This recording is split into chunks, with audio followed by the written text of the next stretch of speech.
At narito na naman ang mainit na balita mula sa mundo ng politika. Isang controversial na video ang kumalat sa social media kung saan makikita ang Pangulo ng Pilipinas na si President Kuting Norte Jr. at ang kanyang asawa First Lady Lizata Nasmags na umano'y nasa impluensya ng ilegal na droga. Ang nasabing video ay mabilis na naging viral at nagdulot ng matinding reaksyon mula sa publiko. Ayon sa mga ulat, ang video na ito ay na-record sa isang pribadong okasyon kung saan makikita ang mag-asawa na tila hindi makontrol ang kanilang mga kilos at pananalita. Mabilis itong kumalat sa iba't ibang social media platforms at ngayon ay nagsimula ng magbigay ng pahayag ang Malacanang upang linawin ng insidente. Sinabi ng mga opisyal ng palasyo na patuloy nilang iniimbestigahan ang pangyayari at gagawin ng nararapat na hakbang upang malinawan ang lahat ng aspeto ng insidente. Kasunod ng pagkalat ng video, nagsimula ng maglabasan ang mga opinyon mula sa iba't ibang sektor. Ang ilan ay nagsasabing ito ay isang paninira laban sa pamilya Marcos habang ang iba naman ay nagpapayag ng kanilang pagkabahala at nagtanong kung paano nakapasok sa ganitong sitwasyon ng mga lider ng bansa.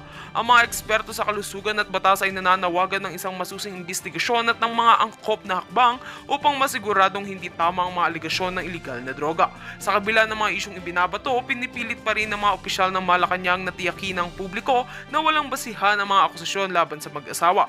Patuloy ang kanilang pag-iimbestiga at pinaghahandaan ng lahat ng aspeto ng issue upang ipaliwanag ang kanilang panig. Ayon sa isang mataas na opisyal mula sa palasyo, magbibigay sila ng isang kompletong pahayag sa susunod na mga araw. Samantala, patuloy na pinag-uusapan ng mga netizens ang video na ito at marami ang nag-aabang sa magiging resulta ng investigasyon. Paano kaya makakaapekto ang isyong ito sa reputasyon ng pamilya Marcos? Abangan natin ang mga susunod na kaganapan. At yan nga ang mga balita ng ating pagkakatutukan at kung bago ka pa lamang sa aking channel ay huwag kakalimutang mag-like, share and subscribe para updated ka sa aming mga bagong balita dito sa Tatak Pinas.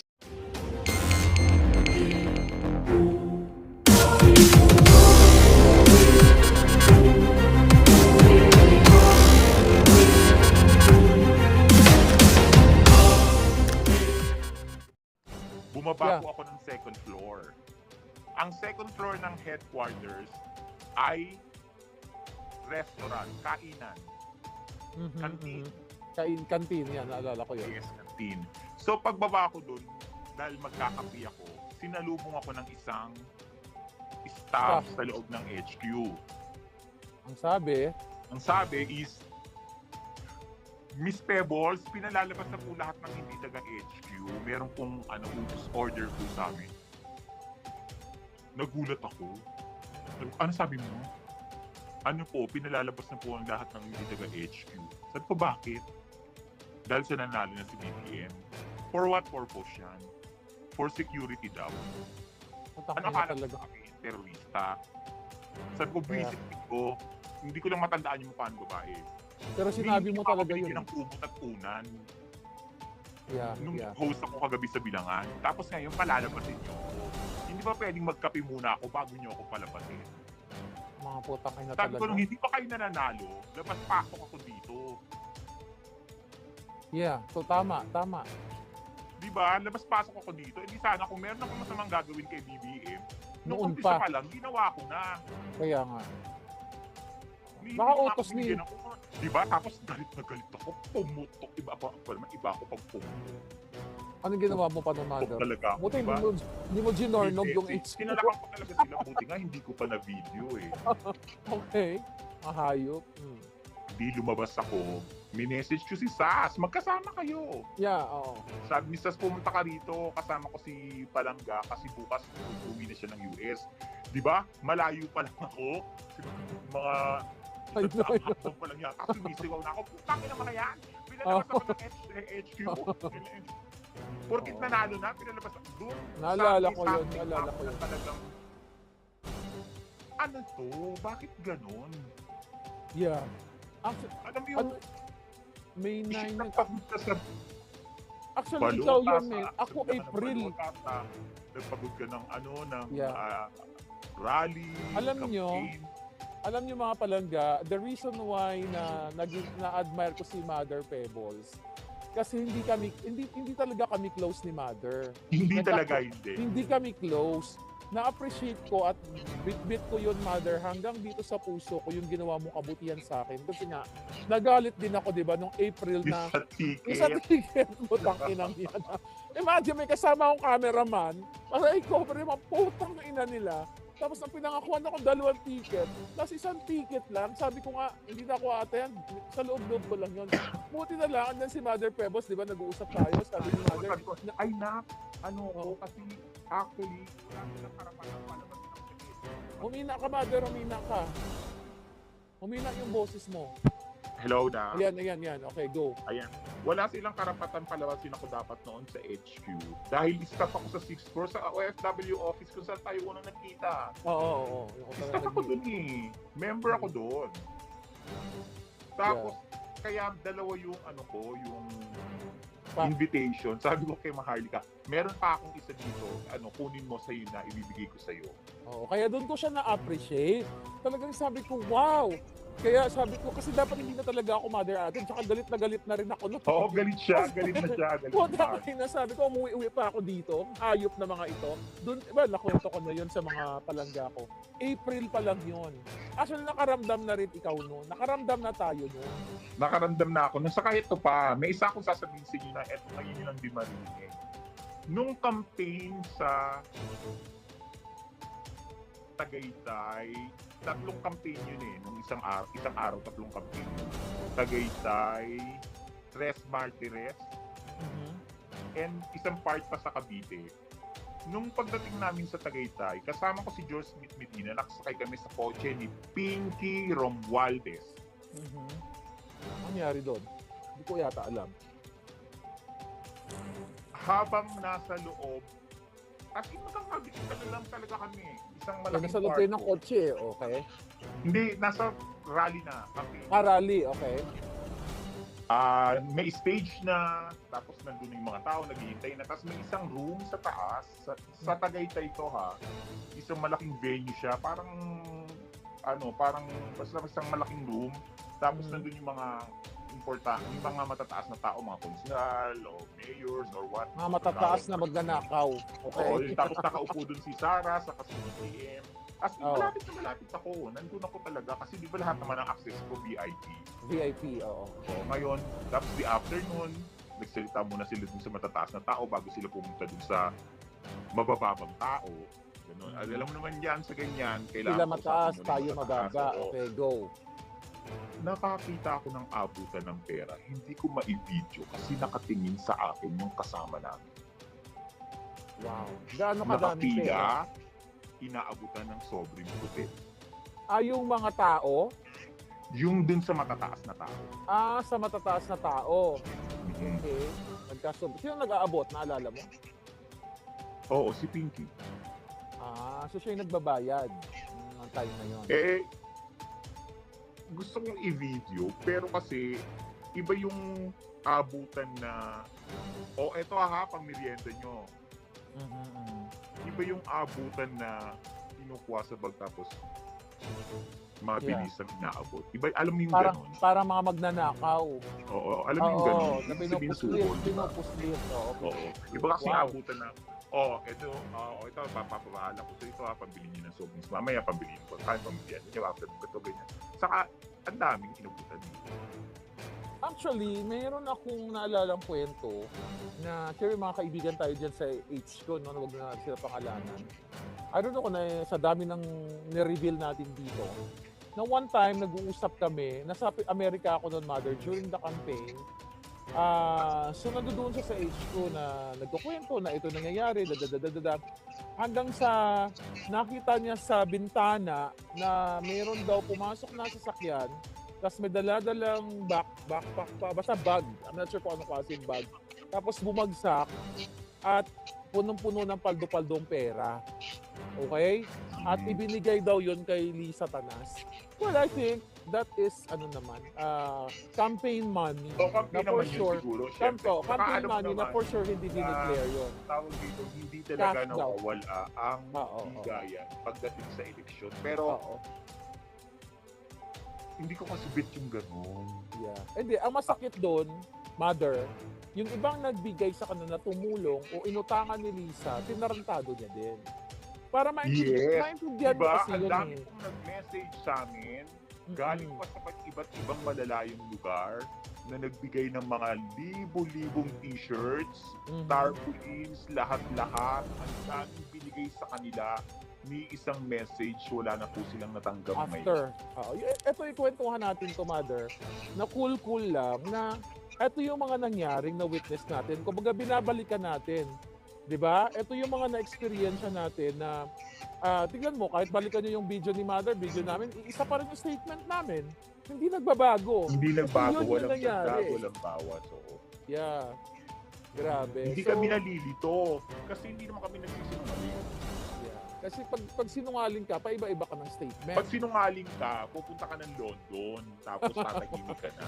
Or pag Correct. sinungaling ka, habang nagla-live ka, kumakain ka ng pansit canton. Mhm. Ganun ang mga Nagpapanggap. sinungaling. Nagpapanggap na kung na kunyari, wala kang pera, may hirap ka. Oo. Pero yung Ay, pala hindi tayo nananalo ka sa yun. loto every day, every other day. Oo. Tapos eto na, tuloy na natin yung kwento sa kanya. After that, Okay. nung sinend niya na sa akin na I treated you as a friend, ang sagot ko sa kanya dun is, I treated you as a family. Kay Ni Singkong Unanay. Duling, wala kayong binigay sa akin. Hindi ako nang hingi ng bayad sa inyo kasi bukal sa puso ko yung Tulong. pagkakamping kay Totoo yun. sa asawa mo. Yeah. Pumupunta ako ng malayong lugar, napunta ako ng Cebu, ng hotel, sarili kong pera lahat yan. Kaya malakas po yung loob ko na magsalita sa kanila dahil totoo naman na kahit Singkong Duling, wala po silang ibinigay sa akin. Pero Ako pa po ang nagbigay ng burger sa kanila. ako di ba, tsokolate. M&M. Yung Ellen. Yung na minsan, kapag may kampanya, nagdadala po ako ng mga burgers, yung pula and green, pinamimigay ko po yun sa mga nagrarally, sa mga sumusuporta. Wala pong bayad yun, libre po yun, bukal po yun sa puso ko. Miss Lisa Marcos, bukal po sa puso ko yun. Pero sana, alam mo yung ibig sabihin ng gratitude. Yeah, gratitude. English girl. Yes, English and Mother. Mabuhay. Hi, dear. This is Pebbles. I hope that you know what is the meaning of gratitude. Di ba Yeah, ganun yung wala kwento? silang Hi, ganon. dear. Hi, dear.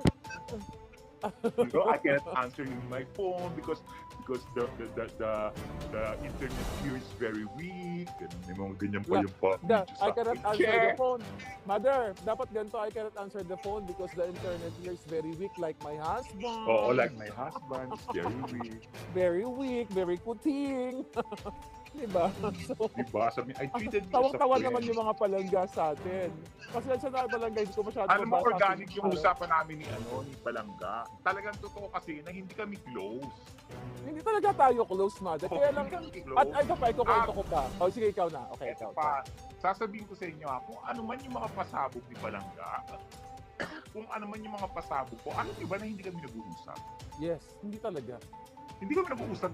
Hoy, ano yung pasabog mo? Hoy, sino yung mga puting? Wala kaming ganun. Hindi kami parang katulad ng mga dugyots na Oo, kasi organized sila. They're Start organized. magiging start yan ng pag-aaw. Yan yung nangyayari sa DDS dati. Nag-aanuhan Yung sila. dahil may grupo-grupo na, nagkaroon na ng inggitan yung ibang grupo, meron yung isa, ayaw magpatalbog sa isa. Tapos Yeah. iba yun nga yung nag-away kami ni Bruce, nag-away si Bruce, saka si Pipi, saka si... Nagkagulo-gulo sila. Yun yung ayoko. Kaya maganda Ayoko, yung ayoko. relation natin ngayon kasi kanya-kanya tayo.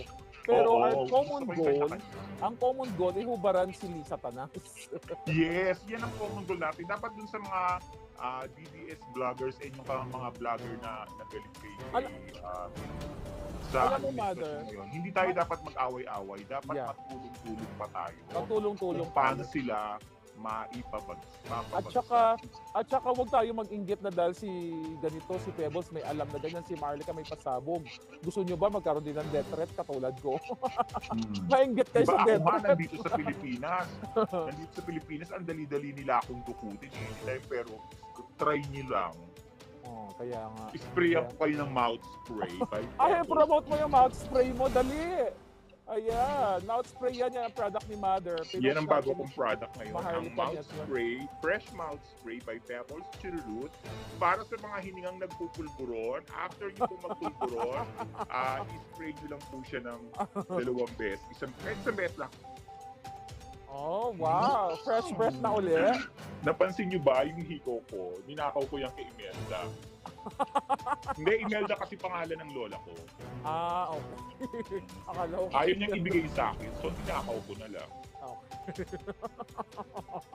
Ay, naku, nakakaloka, Mother. Pero gusto kong sabihin sa mga nanonood kung paano ko talaga na-appreciate na even though wala tayong pinagsamahan bago tayo mag-usap, talagang na-appreciate kita nung binigyan mo pa ako ng coin ni Kuting na gusto ko lang itapon.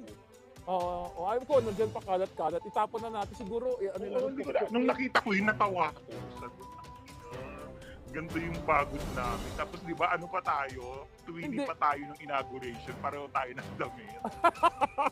I know, pareho kami damit. Hindi naman tayo nag-usap. Hindi naman tayo nag-usap, di ba? Pareho kami damit. Di pa lang ka. Hindi kami nag-usap. Natawa ako. Para tayo mag-ina talaga. Para tayo mag-ina. Para tayo magnanay. Pareho tayo ng damit. Tapos, alam mo ba, Miss Lisa Marcos, kung magkano yung bili ko dun sa damit? 16,000 pesos po. Oh, di ba? Hindi ko Bongga. yung pinatili kay Abel. Kasi yung sa'yo kay Abel, di ba? Yeah. Doon O, yung kay Maharlika kasi kay Abel. Yung sa akin, hindi. Ako naman kay Isabel. Isabel. No, hindi. Gusto ko lang kasi malaman ng mga palangga natin. Kasi ang dami nanonood sa atin na kung gaano ka katunay na tao. Sabi ko, kahit hindi tayo magkaibigan, naramdaman mo kasi mga kababayan yung wala akong ticket.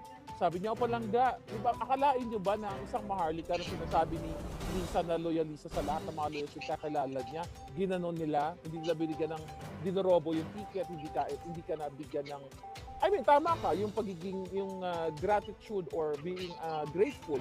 Wala talaga. Oo. Tapos, nagkabigayan ng ulo ni Puting, yung parang piso, wala na naman ako. Sabi ko, Mother, saan mo kinuha yan? Si Mother, binigyan ako. Ito Binigyan ko na. rin na siya.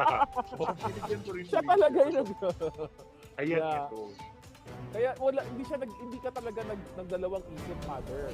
Oo, na saka hindi. paggamot sa Alam akin. nyo, maski yung sa pamimigay ng mga t-shirts and tarpaulins ng time ng eleksyon, kapag merong hindi naabutan, kunyari na ipamigay ko na, nakapila yung mga tao sa tundo, pinamimigay ko sa kanila, tapos merong hindi naabutan, yung ang bigat Ang bigat sa dibdib. Totoo Oo, yun. sabi ko, Nakawawa. Kuya, promise, balik kayo dito bukas, bibigyan ko kayo.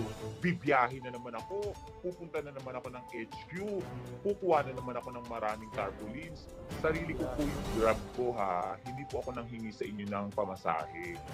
Grabe, grabe ang pag-google sa atin. BBM and Lisa, just to remind you po ha, sarili ko po yung pinamasahe ko lahat-lahat. Walang hiya, walang utang na loob, mga inayo. Well, hindi naman tayo nanghihingi ng kapalit, pero sana man lang ginawa nila yung mabuti sa taong bayan. Tignan mo Yes. di ba? So yun lang naman yung natin. Hindi naman tayo naniningil kasi bukal naman sa loob natin yun, Mother. Kaya nga lang, mga walang jutang na loob, mga jutang Gina. Oo, okay na yung kahit na awayin nyo kami basta nagtatrabaho lang kayo sa hindi Yeah. pinabayaan ng bansa, kahit awayin nyo kami ni Palangga, okay lang sa amin. Yeah, as long as Ako, okay lang sa akin yun. as long as 20 pesos ang kilo ng bigas, Yes, nakakabili kayo ng... ginagawa mo yung trabaho mo bilang presidente. Walang problema. Tapos walang gera, hindi yung katulad nito. Ay, teka muna. Diyan ako Kunin mo muna natatawa opinion sa yung putang gera. ng gera na yan eh. Sige, anong opinion mo yan dyan sa pag-aagawa, Mother? Kasi gusto kayo opinion ni Mother. Napaka-simpleng opinion. Okay, go. Yung putang inang, ano ba yan? Ano tawag din? Scarborough? Ano ba yung... Scarborough Shoal, yung pinag-aagawan tubig. Yung Yun ang pinag-aagawan nila, Okay, yun na lang. Go. hindi nga ako nakatikim ng mas isang isdang na bingwit nila dyan eh. Tapos isasama nila ako sa gera. Di ba? Kayo ba? Nakatikim ba kayo ng mga nakuha dyan? Kanino ba napupunta yung mga nakukuha dyan? O, nakatikman nyo ba? O kung meron mga nahuli dyan o yung mga langis na nakuha dyan, napakinabangan ba ng mga Pilipino? Tapos ngayon, isasabak nyo kami sa gera, dinamay nyo pa kami. Ang tagal-tagal kong nabuhay sa 54 years ako dito na hindi ko man lang hindi ko nga napag-swimmingan yan. Facebook. Ganyan. Tapos, ang Nasisasama ka sa nakakaloka gera. pa, yung mga pangako ni BBM ng eleksyon, isa yan sa yung China Sea na yan na hindi magkakaroon ng gulo. Yeah, natama yun. Bakit yung mga pinangako niya, hindi niya tipad. Yung mga hindi niya pinangako, at Yun yung ayaw ginawa niya. yung mga ginagawa niya. Yung mga illegal yun yung mga ginagawa. O di ba gago lang, ang pinangako niya, yung 20 pesos na bigas, hindi naman natupad, tumaas. Mga Tapos kuryente, walang gera. taas, EDCA, gera. Yeah. Mother, kumusta na nga pala muna yung mga sitwasyon dyan sa Tondo? Ay, The naku, marami slums din of sa Tondo. dito. Anong na yung mga hinaing ng taong bayan? Walang pagbabago. Malalong lumala. Diba? Yung mga matatandang nagtitinda pa rin dyan sa Divisoria, andun pa din. At mas lalo Ano silang reklamo nila? nahihirapan kasi ang mahal daw ng mga gulay. Grabe, kawawa talagang buhay sa Pilipinas. Yung mga nagtitinda ng bigas sa Divisoria, maawa ka talaga sa kanila. Ang dami nilang hindi namin expect na ganito yung sana pala si Isko na lang yung binot. Which is ako din, sana pala Yun ang sabi nila. ko na lang yung kalugar ko kasi kalugar ko si Isko eh. Wala, nabudol tayo eh. Pero at least, sabi ko nga, siguro inadya ng Diyos na makita natin para no more Marcos. No more Araneta. Oo. Parang ganun. Inadya ng Diyos na para siguro kung hindi siya naupo, nag-aaway. Tayong dalawa pa talaga yung lumaban, no? Ay, tayong dalawa yung talagang talakera. Yung kami talaga yung kakampi, kami talaga yung lumaban. Yeah. Ikaw scholar ka, may history ka eh, ng Marcos. Oo, Pag scholar kasi mo, ako ni Senior. Apo Lakay. kaya ganyan ka eh. Kumakanta po ako sa Malacanang nung bata ako, yung Manila Cathedral Boys Choir. Kumanta Isa ka po nga, ako sa mother. member. Sample ka muna. Kumanta ka nga ngayon. Anong kinakanta mo doon? Ang unang ay nang si ahas ay madulas, isang bukol ang lumabas. Ang sabi niya ay flu-like daw, pero hindi nakatakas sa mata ng puting ahas ni palangga. Yeah. Ang galing. Impromptu yan. Parang impromptu yung ko. Impromptu yan, mother. Di bale. I hope, sabi ko nga, baka bukas makagawa rin ako ng sarili kong passion. Tignan natin. Diba? Anyway, mother, nakakatawa. Madaling gumawa ng mga lyrics kapag totoo yung sasabihin mo. Sa totoo lang, madali. Totoo. Madaling gumawa ng lyrics. Madali. Yeah. And watch out po for the Puksa Era. Sa susunod, sasama po namin dito si Attorney Trixie, which is marami din dapat sabihin dahil nakita nyo naman kung paano siya tinarantado or pinakfight para maalis sa Malacanang. And si Sas, ang sabi niya is, Nay, medyo busy po ako pero mag-guest po ako Titignan niya. sa inyo kapag may time ako. At Sige. magsasalita rin, sasama po ako dun sa kantok natin. Kaya masaya to yung apat kami mag-uusap Sa era. Yeah. And sana, kapag wala si Sas, pwede si Atty. Glenchong o kaya sila. Pwede yung naman. boss, Pwede naman. No? Para mas masaya. Yes, yung cool-cool lang, yung mga experience natin. Kasi tayo talaga yung pwede magkwento dahil tayo yung part ng campaign. At Yes. nandoon tayo, di ba? So, Marami na rin kung kasama ko dun sa Ensaymada Vloggers na kasama na ngayon. Nakita that's ko good. sila nung laban para sa laban kasama ang bayan. bayan. Ulat ako, lumapit sila sa akin. Madam, sabi ko, hoy, bakit nandito kayo? Ay, hindi na rin kay BBM. Hindi na ba kayo Naku, sinado? matagal na. Okay. Matagal So, na ibig kami. pwede Umalis sabihin doon, marami sabi na ko, nagising.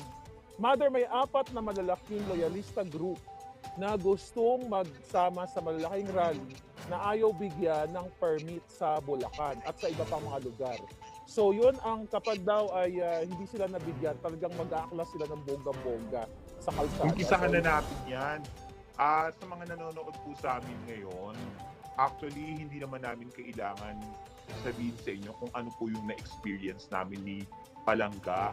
Pero alam ko na nararamdaman nyo ngayon yung hirap ng buhay. Yeah. Yung hirap ng buhay. So sana magising na kayong lahat.